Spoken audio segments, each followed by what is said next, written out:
Hello, I'm Bernie Hewitt from the Traditional Dance Forum of Scotland. We recently took part in an event to try to answer the question, how can we make Scottish dance more autism friendly? In the morning, we had some presentations and discussions on the subject, and then in the afternoon, we went to a Ceilidh, where what we saw in the morning was put into practice. Right, let me introduce the presenters. First of all, we have Kath Coots, who organised the event and who ran the Ceilidh that followed on in the afternoon. Had Lisa Quinn from Autism Rocks Fife, a charity that provides support to families across the whole of Fife, that is families affected by autism, and Caroline Brockbank, who runs an organisation called Ceilidh Kids in Edinburgh. The first thing the presenters covered is the question, what is autism? Now that's a straightforward question, but the answer is anything but straightforward. What we did learn was that it's a lifelong condition. About 1 in 100 people are affected by it, and the source of that is the UK National Autistic Society. It's a spectrum condition. That means its effects range from the relatively mild to the quite severe. And as you see here, some people need 24/7 support, and for others it's hidden. Autism can be considered as a triad of impairments, and you see the 3 of them listed here. Affects social communication, social interaction, and social imagination. Now these 3 ideas were first put forward by psychiatrist Lorna Wing, who in 1976 helped to found the National Autistic Society. Let's now listen to Lisa describing her experiences of her autistic daughter. As an example, I took my daughter to B&M's, I think it was, the other week there. Now she goes to the same bit all the time, the toys, that's the only bit she goes to. But obviously because you've got Halloween, you've got Christmas and stuff like that, things had moved around. Now she walked up the toilet and she stood there for like 10 minutes. And I was like, what's wrong, what's wrong? And there was a specific toy that was there like the week before that was not there. It was like a Peppa Pig section. It wasn't where it was the week before. And she stood there for 10 minutes trying to figure out what was going on. And all it was, if she'd have just turned round, it was there. But because when she went in the week before, it was right there, now she'd walk past it to get to the point that she was looking at, and it wasn't there, it was there. But obviously she wasn't looking there for it because it wasn't there last week, it was there. So it's really hard to try and get to a point where people are going to be comfortable to attend events that are classed as autism friendly or relaxed. There's a lot of preparation goes into things. And the autistic individual builds themselves up so much. So they kind of hope that when they get to where they're going, it's going to be exactly like they've pictured it in their head.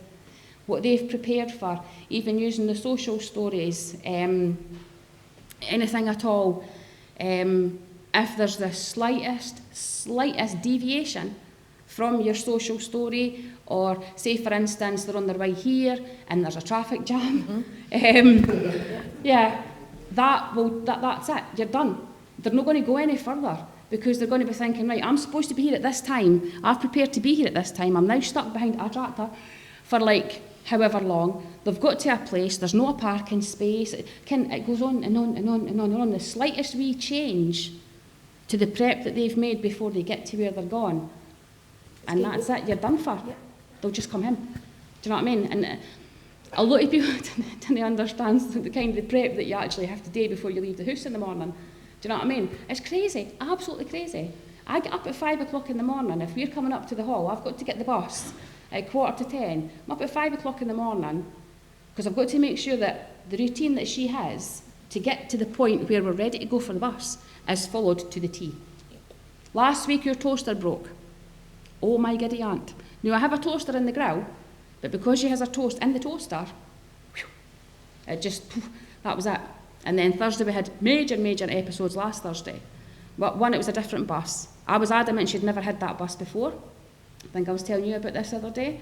My daughter loves buses. She knows all the serial numbers for all the buses. which I didn't realise that's what they were. I didn't know there was a 5-digit number on the side of every single bus. I didn't know that. My daughter always tells me, we've had that one, we've had that one. I'm like, no, we haven't. No, we haven't. So last Thursday, major episodes, neighbours were hanging out their windows, staring and laughing and pointing because she was having a major meltdown. And she's not had one of them in a long time. We're standing out on the bus comes, no getting on it, we've had that one. I'm like, no, we haven't. Adamant we have not had that bus. And I happened to look up and she told me the exact 5-digit number on that bus. And that's why she wouldn't have gotten it, because she already had that bus 2 weeks ago. Do you know what I mean? So it's things like that that I didn't realise as a parent. Now, I'm with my daughter 24/7, apart from when she's sleeping. So I know her inside out, but I didn't know that that's what she was saying, that's where that number was coming from. So it's things like that, that as a parent or a carer, sometimes we get it wrong. In fact, a lot of the times we get it wrong, and we're never going to get it right. But we can try. And if we all work together to try and achieve things like autism-friendly sessions for here, there, or whatever, but we need to listen to the autistic individuals, as many as we can. Well, Lisa, thank you for that. A lot of that was about communication. So let's move on now and look at the first element of the triad, which is social communication. Several points that you need to be aware of here. Taking things too literally. Confusion.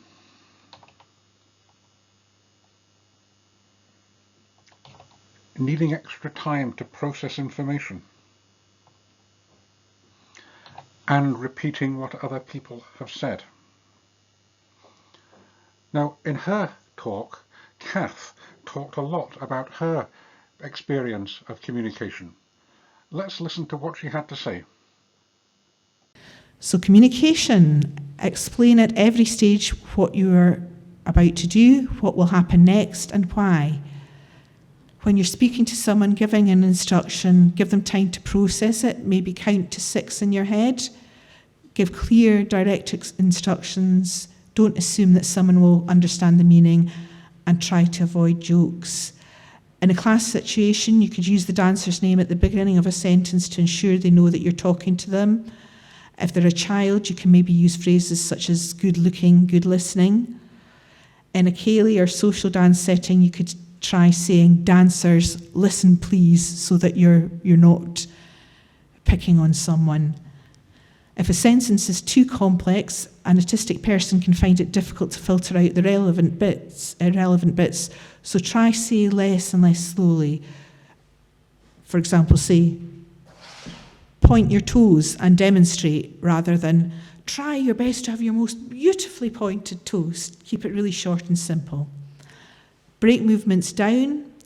Instead of saying something like paddy ba, assemble, high cut, high cut, high cut, high cut, break it down into each movement or parts of a movement and wait until it's been successfully danced before you move on to the next bit. Same thing for country and Ceilidh dancing, whereas you could say to a lot of dancers, cross, cast, half figure of 8, you'll need to break it down and make sure that bit's been done before you move on to the next. Use visual supports. These can be quite subtle. You can just have it out rather than this afternoon I'm going to get Gordon to go around the hall with these, so that, a bit like a grid girl, so that people know what's happening. Be aware of how busy a dance class or a Ceilidh can be, and the noise in the background can make it difficult for people to understand what you're saying.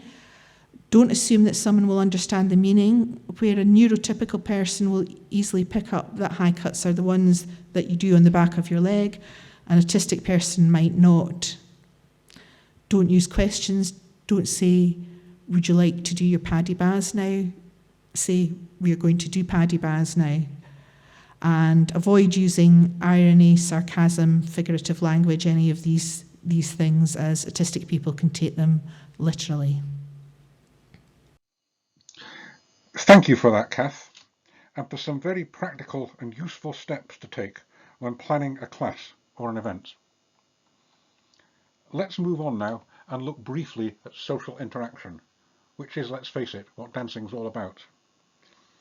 Some of the things you may have to consider here: people's behaviour, need to get away from other people,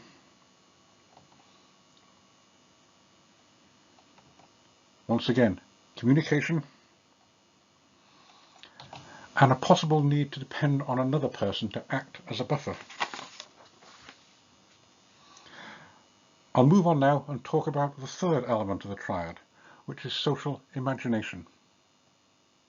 The sort of things you need to think about here are people's understanding, the need to predict what's likely to happen next.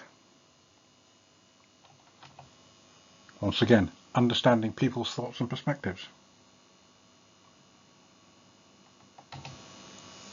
Difficulties with unfamiliar people or situations.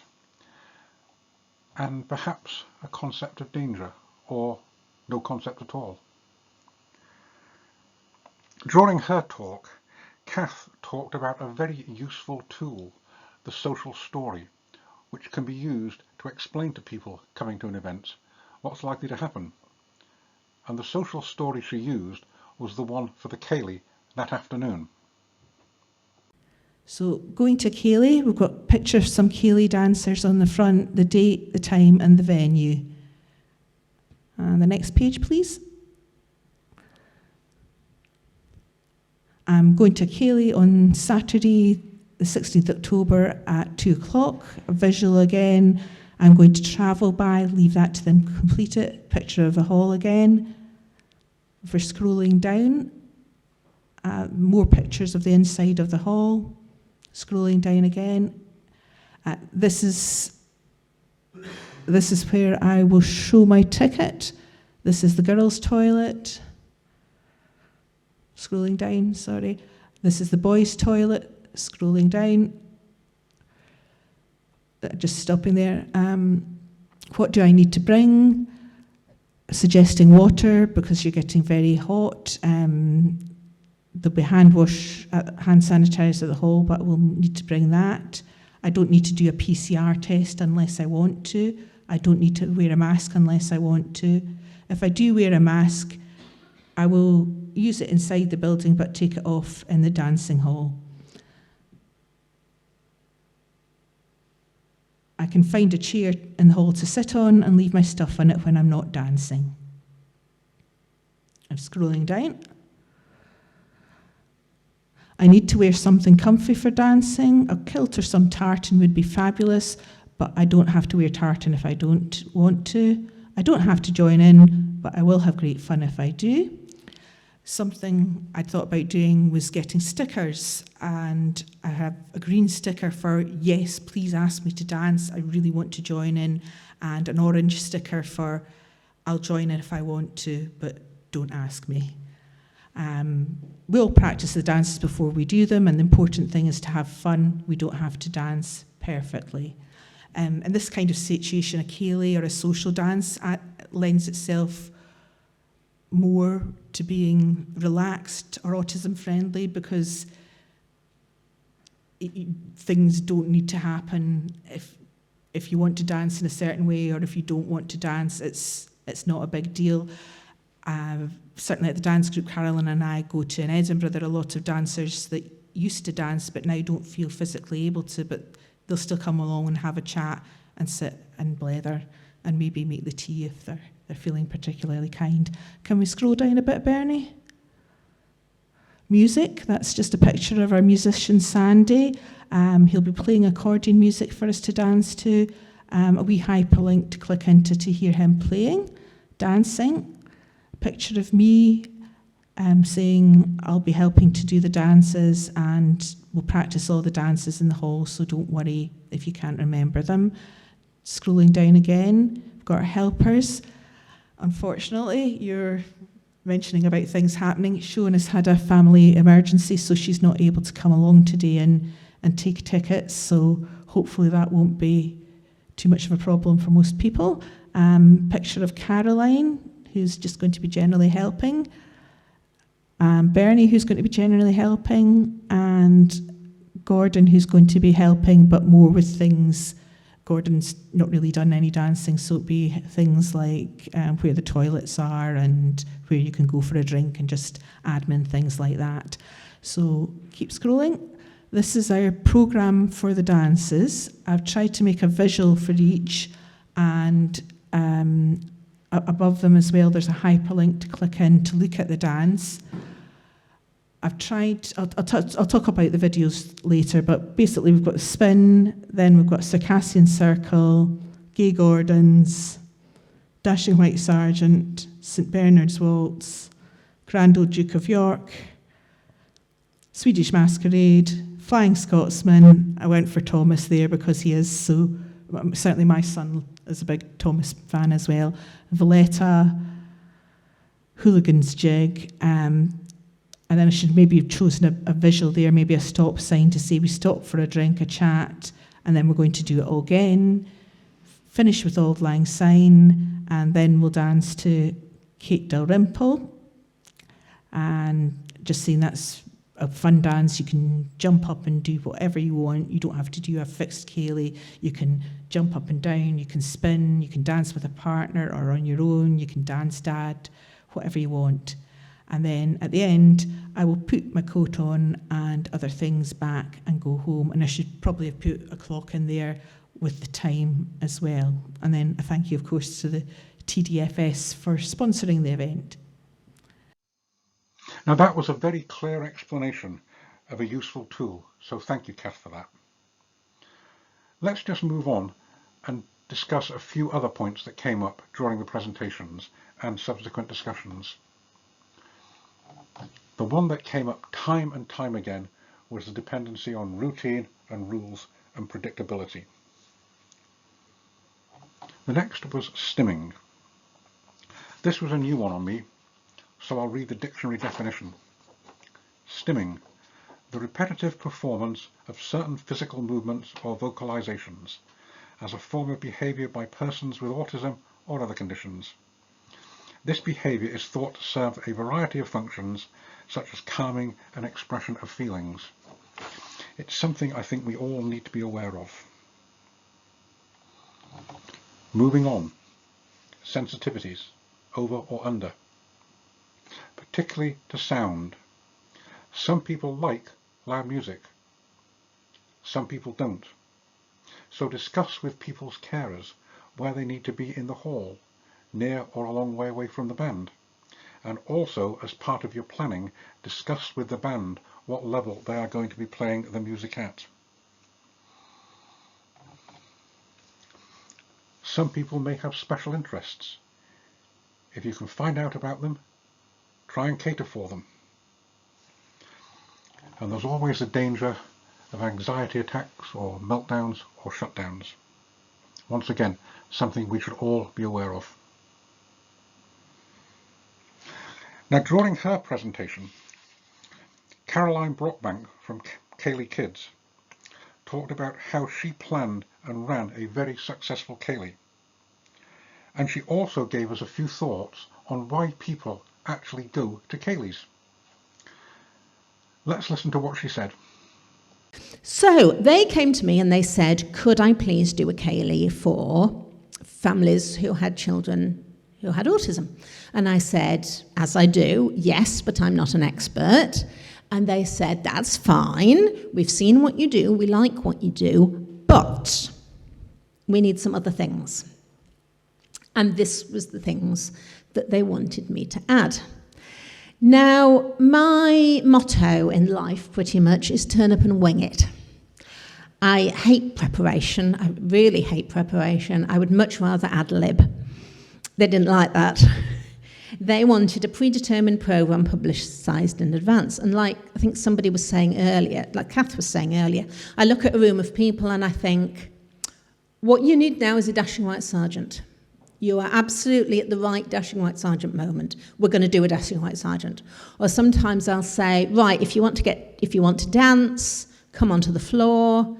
And then I look at them and I think, it's not many of you. I think we need a couple dance right now, because we're not going to get a set dance because there's not enough of you. They didn't like that. They wanted me to decide in advance exactly what I was going to do, which makes sense because, as we were saying earlier, people on the autistic spectrum prefer to know what's coming on the whole.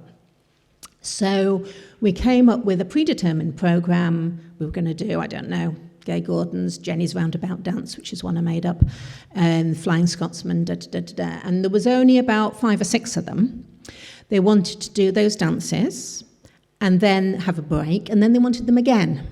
So that if people had maybe not joined in the first time, they could join in the second time, or if they'd seen it done and maybe joined in, had a bit of a go, maybe they would have confidence in the second half that they could join in and do it better. They wanted symbols on display. I'll show you some later, but again, like Kath was showing us, so that they knew what to expect. They wanted the staff to film the dances beforehand. I'm going to show you an example of this later. It was wonderful. And so they could circulate it to the families in advance, so the families could watch them and talk about them, practice them at home, know what was expected. And now this was an interesting one. When it came to the event, the staff danced together. I imagined the staff would disperse and ask the people who came to dance, but no, the staff danced together so that everybody else could see something that they could then join into. And I find, like, Ceilidhs that are just normal Ceilidhs, I find it's really hard to get people onto the floor to join something that doesn't yet exist. Come onto the floor and do another dance, and everybody's like... But if there is a dance already happening that people can join into, they're a lot more inclined to get up and dance, and so it proved. So now we're going to have a film. We did this, just before you watch it, we filmed this the day after the Fringe finished. So if you imagine Edinburgh, like there were pools of sick everywhere, all the venues were being torn down, and I plodded across Edinburgh to Leith, and everybody except us was hungover because they'd all been partying the night before, and we filmed this. So this is what we sent out to the families. I will leave you to enjoy it. So this is the one we always finish with at Ceilidh Kids, and it's called Circassian Circle. So who's number 1? I'll be number 1. And who's number 2? So you're going to hold your partner's hand. We're all going to go into the middle of the circle for 4 walking steps. Everybody in. 1, 2, 3, 4. Everybody out. 1, 2, 3, 4. Everybody in. 1, 2, 3, 4. Everybody out. 1, 2, 3, 4. Number 1s. It's your solo. Number 1s go in. 1, 2, 3, and a clap. And out again, back to where you came from. Number 2's going. 1, 2, 3, and a clap. And out again to find your partner. Hold both hands with your partner and skip round and round with 2 hands joined. You've got lots of music for that. And then you're going to hold one hand with your partner. We're all going to face around the room, and we're going to take a walk or a skip around the circle with our partner.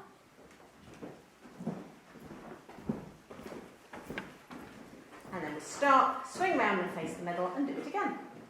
Everybody in. Everybody out. Everybody in. Everybody out. Number 1s. Number 2s. Skip round with your partner. Keep going. Hold one hand and take a walk.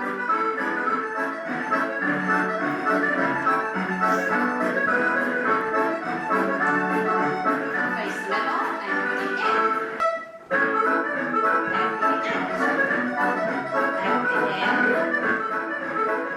Everybody out. Number 1's in. Number 2's. And find your partner. Spin round with your partner. Keep going round. Hold one hand and take a walk. Skip. Face the middle, everybody in.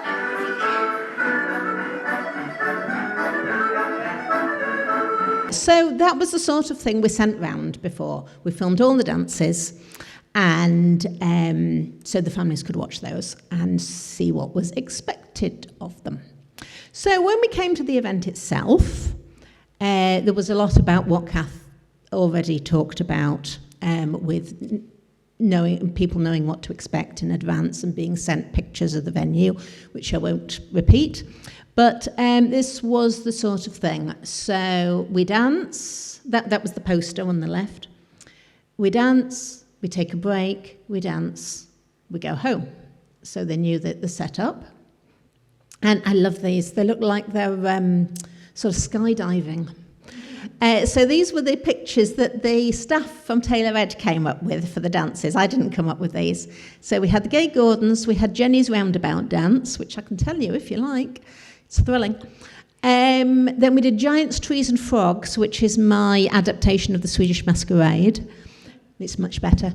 Then we did Find a Spot game, which is basically musical statues. And then we did Circassian Circle. And then we had a break. And then we did it all again. And then we went home. And there's a very enthusiastic staff member. That's where they're doing the Jumping on the Spots game. That's a mum and her daughter who came along and subsequently joined my mailing list because they wanted to come to some other things. And basically everybody had a good time. Some people lay on the floor and waved their house keys, but that was okay. People danced around them. Some people, like this girl here, joined in and had a thoroughly good time. Everybody participated at their own level. And good time was had by all. I think I'm going to deviate a little bit here because this is something that came into my head as I was sitting there listening to the other two presentations, and I think this is important to emphasise. These people came and they had a good time because they'd bought a ticket. They saw there was a family-friendly, autism-friendly Ceilidh, and this mum decided her daughter would enjoy it, and so they bought tickets for the event. And they came already invested, and she wouldn't have bought a ticket if she thought her daughter would hate it. And I think this is something that people don't appreciate about like birthday parties and weddings and things. Something like that is a ticketed Ceilidh, something this afternoon is a ticketed Ceilidh. People come to it because they think they will like to dance. You put a Ceilidh for your birthday party or your wedding. People come because they've been invited, because they want to celebrate you. They don't necessarily come because they want to dance. And people think, oh, well, everybody at this Ceilidh I went to enjoyed themselves and they had a wonderful time. So if I book that caller and that band for my wedding, people will do the same. They won't. They will come to their wedding and they'll sit like this, because they haven't actually come to a dancing event because they want to dance. They've come to a wedding because they want to celebrate the wedding. And I think that ties in with what this lady was saying earlier. It's like, well, if you think your child will hate a Ceilidh, don't buy a ticket. You can only be inclusive within the parameters of something that you think the person will like. I'd hate going to a football match, so I wouldn't buy a ticket. And however me-friendly they made a football match, I still wouldn't go. Right, now let me just summarise what came out of the morning. The first point is that autism affects everyone differently. And all the presenters said the same thing. Once you've met one person with autism, you've met one person with autism. The next 2 points are really to do with planning. And the key point here is the planning has to start early. There's no point in turning up on the day and deciding what you're going to do. That just does not work. And then, having made your plan, put it into practice. Consider the use of support, particularly visual support, big cards to show a picture with the name of the dance, or perhaps a set of people to demonstrate the dance first. You've got your plan, stick to it. That is absolutely vital. And when things go wrong, don't panic, just stop and think what you can do to make them right. And those were the key points that came out of the morning. Well, that's it for this short video. I hope you found it useful. If you'd like to get in touch about this or anything else that the Traditional Dance Forum of Scotland is doing, please use our email, which is info@tdfs.org, or check out our website, which is www.tdfs.org. Thank you very much for watching, and goodbye.